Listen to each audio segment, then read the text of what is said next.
नमस्ते प्रणाम। आज हम रउआ सभे के सामने एक यूनिक झूमर लेके आइल बनी जो कि आप सबके बहुत पसंद आई। अगर हमार गीत पसंद आई तो लाइक और शेयर करम जा, हमार चैनल के सब्सक्राइब करम जा।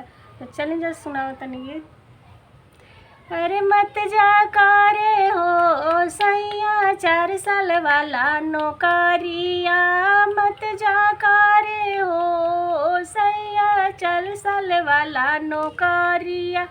अरे कैसे पैबो ए धनी काना के झुमुकवा, कैसे पैबो ए धनी सोने के सिकरिया, कैसे पैबो धनी हाथा के कंगनवा।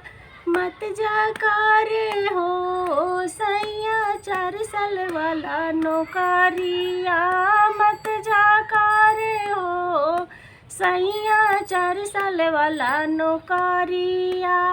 ना चाही हो सैया सोने के सिकरिया, ना चाही हो सैया सोने के हारवा। पेन के राह में राजा गिलाटी सिकरिया, पेन के राह में हो राजा गिलाटी सिकरिया। जन जा करे हो सैया 4 साल वाला नौकरिया, जन जा करे हो सैया 4 साल वाला नौकरिया। अरे ना मिली हो राजा सैलरी पे नासानवा, ना मिली हो राजा सैलरी पे नासानवा।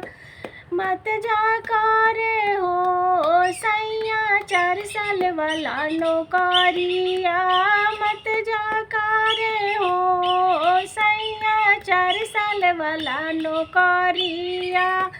ना मिली हो सैया सरकारी सुविधावा, ना मिली हो सैया सरकारी सुविधावा। मत जा करे हो सैया 4 साल वाला नौकरिया, मत जा करे हो सैया 4 साल वाला नौकरिया। घर ही करिया सैया खेतिया किसानिया, घर ही करिया हो राजा खेतिया किसानिया।